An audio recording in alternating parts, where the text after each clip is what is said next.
All right, team, you're here with me, Coach Chicken Legs, here to help programming improvements for coaches and trainers. Guess what? Your programs are probably not sorry, but let's improve that. I want to make you the 1% of 1% of coaches, and all we need to do is add very small things to your programs to help you improve those spaces. So currently, team, we've been working a little bit on the previous videos on limiter principles, things that allow your program to become more like a knife's edge, sharp. We're trying to create rules and create limiting factors so that we don't have so many options when we program. The less options we have, the greater capacity we have to write really dynamite programs. In today's session, we're going to look at heart rate variability, okay? If you can get your head around heart rate variability and the difference between linear and transverse movements, which was the previous video or a video that we've released recently, you are 1% of the 1% trainers. You are at the top peak of peaks for training. It is unbelievable how many people do not know those skill sets, and it's unbelievable the service you can provide to your clients understanding these principles. So try your best to absorb this information because this will put you above everyone else. Now, heart rate variability just refers to where our heart rate sits during training and how much it varies, hence heart rate variability. So don't get scared by these big terminologies. They are simple when broken down. Your heart rate, how hard your heart's working, variability, how much it's varying. We're gonna knock on the head one that you've probably heard 1,000 times, HIIT. HIIT training means high intensity interval training. You will see this in every single marketing space around at the minute. Every single man and his dog is talking about HIIT training. Now, most people aren't even using HIIT training properly. They're saying the words, but they don't understand like you do what it means. A high intensity interval training means we're getting the heart rate from low or resting, which is below 65% or below 50% resting. We're bringing it to high. High is above 85%, 85 to 100, that's our high space. And then interval means it's bringing it back down. It's operating in intervals like this, up and down, okay? Up and down, up and down. We're hitting our higher state and then we're coming back down to resting. If a session or an exercise is aiming to hit you in your high intensity range, it must come back down low if it's HIIT training. If it is HIIT, high intensity interval training, it must return down to neutral. So understand that we must hit our high intensity space, our 85 out of 100, and return to neutral. You might be asking me, Coach Chicken Legs, how the hell do I know what their heart rate is? Well, these days you can get heart rate monitors. Most people wear watches, but if you do not have access to technology, you ask them out of 10 how hard the activity was. 8 and above is high intensity. A dead giveaway is if they're having trouble speaking. If they're having trouble talking to you, then that's a really good indicator that they're in a higher intensity range, okay? HIIS is our next. So for wherever there is HIIT, which is high intensity interval training, we have HIIS training. HIIS just means high intensity, which we know from the previous one, high intensity, then steady state, steady state. What does that mean? Well, high intensity, steady state means I get my client from low, I get them to high, and I keep them there as long as they physically can until their body or their will quits and they just can't give me any more. I call this tiger training because you only get one chance to run away from the tiger. You don't get two shots like high intensity where you come up and down and up and down. When the tiger's coming for you, you either get away or you don't. These two training styles, HIIT and HIIS, are used or should be used moderately sparingly. It's not common for most clients to be able to operate in your high intensity range for very often. Because it is, who would have thought, difficult because it's high intensity. My deconditioned client, someone who's just started, I probably wouldn't be getting them to do much high intensity or HIIT training at all. In fact, they might, for example, a very heavy client, just going on a walk might start trending their heart rate up towards this space when we don't want them to be going that high. I often build workouts around the different heart rates because I'm trying to get different results out of my client. As we move down the space, we now come to MIT and MIS training, which is mid-intensity interval training or mid-intensity steady state. That just means the heart rate is between 75 and 85%. Or if I was to ask the client, I'm about 6 to 8 around that space. They can still talk to you, it's just not comfortable. Think about like a strong run, or think about a 2-kilometer jog. We're not going slow by any means, but we're not killing ourselves either. We can't maintain it forever, but we can maintain it much longer than the HIIT and HIIS space. So if I was doing MIT training, which is mid-intensity interval training, I'm coming from a resting, hitting that 75 to 85%, and then returning low again, like this. Again, interval must have intervals. Otherwise, it's not interval training. It's surprising how many people write programs that they think are intervals, but they're not, okay? For MIT training, which is mid-intensity steady state, you might give a client a 30-minute session, like a circuit, which you might see in CrossFit, and ask them to perform these movements for the full 30 minutes, and they're challenging movements. This is gonna put them at this heart rate, and you're asking them to maintain it for as long as they can. That's fantastic, that's good. That's MIS training, mid-intensity steady state. And finally, well, next we have our low intensity, which is 65 to 85%. We have low intensity, our 65 to 75%. We have our LIT training and our LIS training. LIT being low intensity interval training and LIS being low intensity steady state. For the LIS, I want you to think about like a jog or a walk, something where your heart rate isn't resting, but it's not pumping really hard either. You can maintain this for hours. Think about a long distance runner or a marathon runner who's running 100 kilometers. Hey team, if you're liking this content, what I need you to do is follow us, support us, leave comments. We're here to help programmers be better at programming, make coaches and PTs the best of the best that we can, and it starts with programming and it starts with you. Share, like, subscribe. They sit in this space. A LIT trainer might be someone who's doing hypertrophy training. They might fluctuate between LIT and MIT training as they're trying to stimulate muscles. Smaller muscles when moved won't make the heart pump as hard. Bigger muscles when moved will. So my bicep, whilst I'm training it to fatigue, might not get our heart rate above 65 to 75%. But when I do squats, I might find that there's enough movement, enough blood being pumped around me that I'm getting my heart rate to the HIIT and MIT space. That's okay. All these things are telling you how hard the heart is working, how much blood is it pumping. That is what we're trying to do. That's all we're trying to learn, team. We're just trying to figure out how hard is the client working and how hard do I want the client working. That's why we program in our programs what the session's built around. I might have a session that's built around all 6 of these, where the warm-ups are LIT and LIS, the main workout is MIS and MIT, and then the very end I pump them with some really high intensity stuff to generate a little bit of huff and puff. That's okay. I might have whole sessions built around HIIT and HIIS with huge rest times, but really high outputs, like a 1RM training day. I might have circuity based days or big muscle group days that aren't working to full fatigue, but are working relatively hard. It doesn't matter, that's more the MIT space. But we only need to understand this so we know where our clients' outputs are. So if I need them to be in our next and final spot, which is rest and recovery, I don't want them doing a movement that's pushing them high in this HIIS and HIIT space.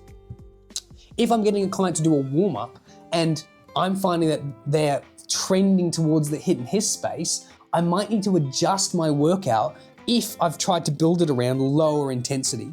If I'm trying to recover my client because it's recovery season or they've had a particularly hard day, and I don't want to exacerbate or encourage more fatigue and more stress, I might put them through a recovery session. But since they're so stressed, their heart rate wants to trend up. They want to pump more blood. They want to run away from that tiger. So I might spend the whole session trying to keep them in this space with more rest time. That's okay. That's fine. All I need you to understand is we use these heart rates to try and get our client to get certain results. It's massively important that we train our clients in each of these spaces. Our heart rate will be able to be trained in all 4 of these. Our rest and recovery space, which is below 65% or below 50%, our low space, 65 to 75, our mid space, 75 to 85, and our high space, 85 to 100. We want to be strong in each of these training spaces so that if we have issues, like for example, we get chased by the tiger, we don't have a heart attack when we run into our hit and hiss space because we're conditioned and we're trained. Or when we start going closer towards our competition phase or our on-season phase, which is a phase related to a video we watched previously on how to program for seasons, which you'll have available in a previous episode.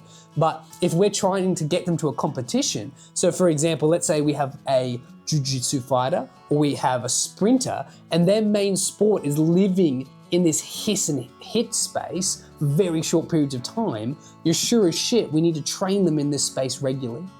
But we also need them to be strong in the mid and lit space as well, or the mid-intensity and low-intensity space. So we can condition them to be able to have strength in all 3 areas from a heart rate point of view. Health is measured not necessarily of how quickly I can get my heart rate up, although it is a factor. It's more important of how quickly I can get my client's heart rate back down. If my client is obese and I can get their heart rate up really, really high, but I can't get it to return, that's a sign of poor health, and that gives me red flags. If my client really struggles getting to hit and hiss or mitt and miss and then bringing themselves back down, it might be too soon to train them in that area. I might keep them in the low intensity space. As my client progresses and gets stronger and more healthy and more fit, they might be able to trend really well in the mitt and miss space. That's okay as well. That's good. We're trying to trend them up in health.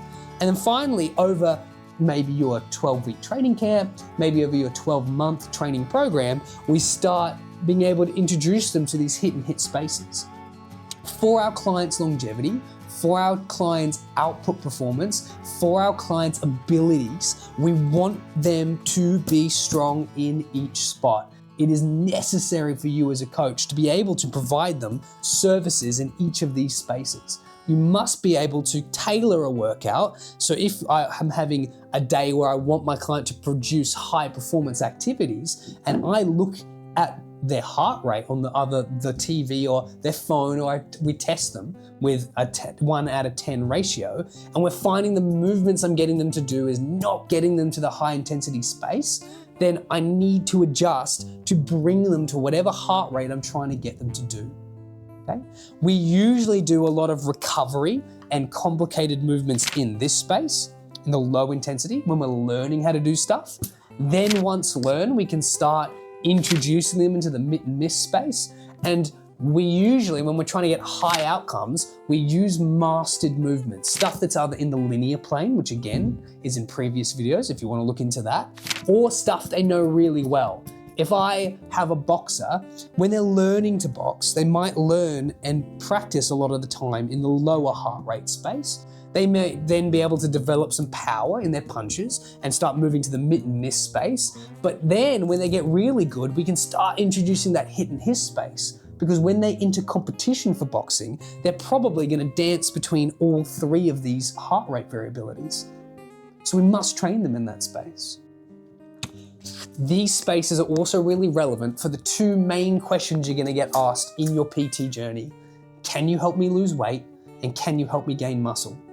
These heart rates, when we're asked for weight loss specifically, change how we lose weight. We know that for low intensity, we can maintain it for a really long period of time. So if a client is a heavier client, we know that the lower intensity is a bit easier to do and we can do it for a long period of time.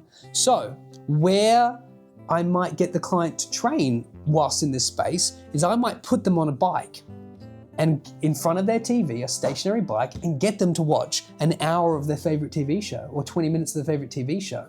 Keep it low intensity, but keep it for a long period of time. During that time, they might burn 300 calories.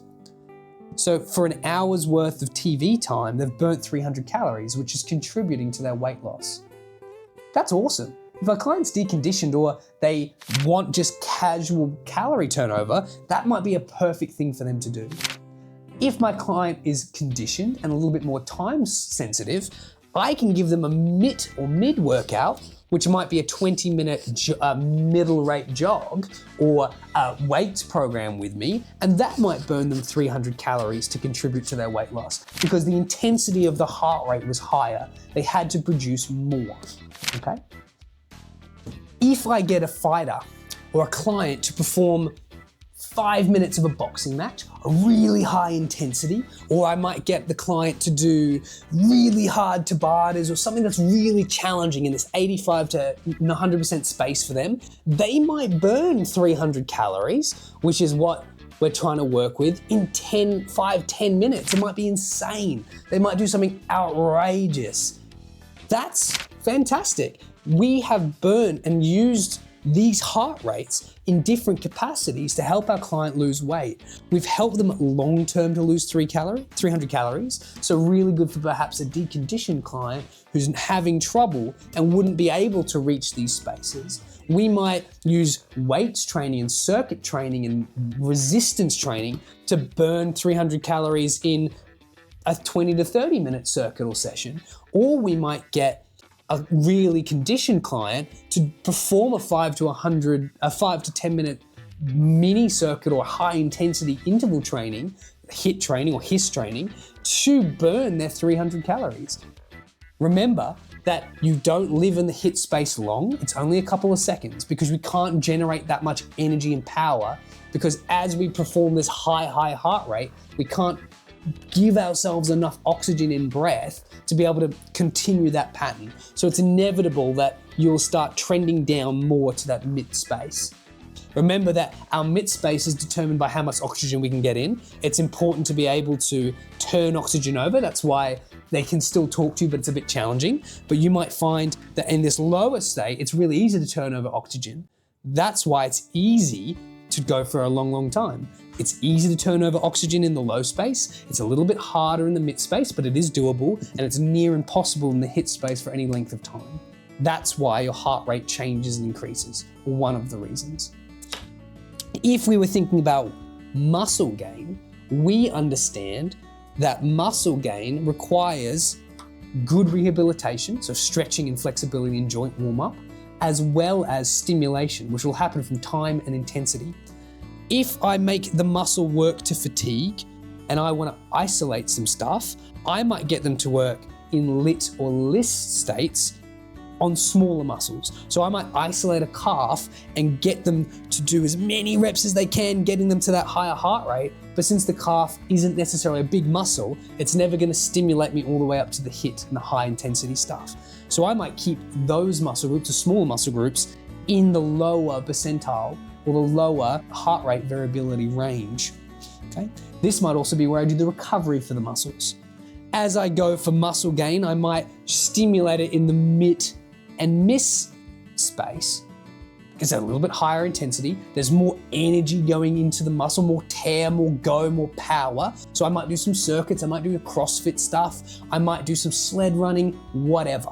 This is stimulating the growth. It's giving me more oomph. I might have to do less of this to this because this is higher outputs to get my stimulants, or I might have to do more reps of this to get my stimulants. And finally, my HIIT and HISS space is I might only have to do very few amounts of sprints or HISS training, so Tabatas and sprints, to get my growth. But I can't do a whole lot of it. So I might not have to do as much. So if we think bodybuilders here and here, we think CrossFitters in these two spaces, and we think sprinters in these two spaces, all of them incredibly muscular, but all of them operating in different heart rates. So what that means is that you can grow muscle in any of the spaces. It just depends on how much time you're spending in each. This might be quicker, but much harder, better for a conditioned client. This might be still difficult but maintainable for a moderately strong client. And this might be easier for a beginning client or safer for a beginning client. Hell, you might do a combination of all three in one workout. That's totally fine. But remember, we have high intensity interval training, high intensity steady state training.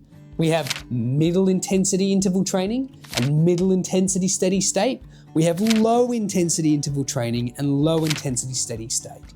If you can keep these in mind when you are programming for weight loss, for muscle gain, and for function, and you're stimulating the heart, you're stimulating these different areas where your client should be strong, you are putting yourself in some of the most elite brackets as far as understanding for coaching and understanding for programming.